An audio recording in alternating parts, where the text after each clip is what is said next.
In the first issue of Nova, we are introduced to Sam Alexander, a teenager from a ridiculously small town called Carefree, Arizona. Sam has grown up frustrated by his seemingly alcoholic and delusional father. A custodian at Sam's school, his father Jesse constantly regales his family of wild stories from his youth. A youth he spent flying around the outer reaches of space as a part of a rambunctious, superpowered interstellar police force known as the Nova Corps. Along with his friends and fellow soldiers, Titus and Mr. Zaziz, Jesse was a part of a group of the Corps known for its no-questions-asked mentality and penchant for producing results no matter the cost. Jesse claims to have left the Corps 15 years ago to be with his family, and he has always warned his kids that if the Corps called, he'd have to answer. Of course, Sam doesn't believe him. And after a particularly frustrating day covering for his father, Sam comes home to find his father missing. Furious that perhaps his irresponsible father had run out on them, Sam runs after him. But before he can get far, he takes a fall and ends up in the hospital. And it just so happens that he awakes with two characters straight out of his father's stories standing by his bedside. Rocket Raccoon and Gamora. Maybe there was some truth to his father's stories after all. So I thought this issue did a great job of setting up a backstory for Sam Alexander. I mean, because it's kind of obvious that he's going to be the new human Nova Corps member. Yeah, but now we kind of get to see what type of person he is, and that'll hopefully help us, like him more. I thought this issue did an excellent job of the backstory.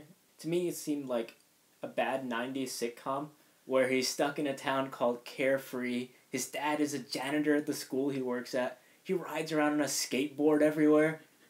And He's got like a punk rock girlfriend. Yeah, and then he also has... They have the repeated line of just peachy. But it also kind of makes you like him as a character. It does. He came across so likable. And I think they also want him to have like a very bland origin story. So that way when he's out in the larger universe, running with the Guardians of the Galaxy and the Nova Corps, it'll be more like, wow.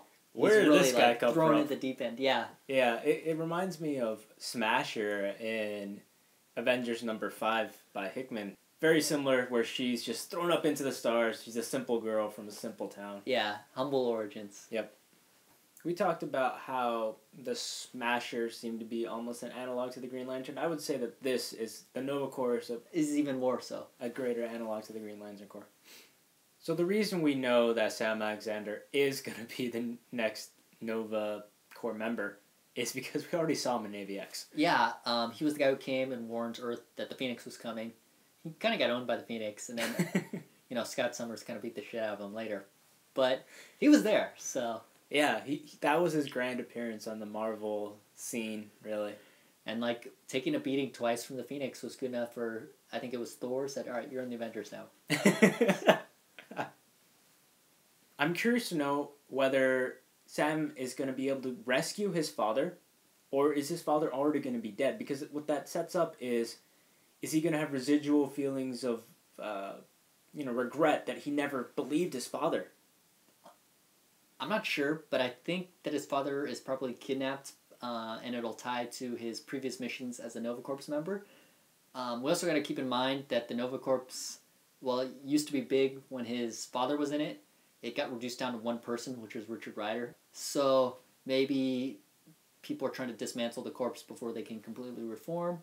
That could be an interesting storyline. I think if his father is gone or he doesn't get to meet his father again, I think that'll be it would be like a character-defining moment for him throughout the rest of the entire series. And it'll drive him in the future. Yes, because he needs to prove himself, and he's always going to have this, and he seems to be following in his father's footsteps, which I think is interesting because it almost portrays the helmet as an inheritance, but I don't know if that's necessarily the case. I don't think it's necessarily the case, but we also have seen Richard Rider, who was the Nova Prime. His brother was also a Nova Corps member. So, I mean, there's some familial connection between some of the Nova Corps members. So, as a grade for Nova number 1, what would you give it? I would give this first issue a 4 out of 5, simply because of how much I liked the 90s sitcom feel of his backstory. I'm going to give it a 2.5. It wasn't bad. It just didn't really stick out to me as one of the new Marvel Now series. So thanks for watching B3 Comics' review of Nova number 1. Before we go, though, we got a question for you guys. With Nova being one of the final Marvel Now editions, how would you rank it with all the other Marvel Now series?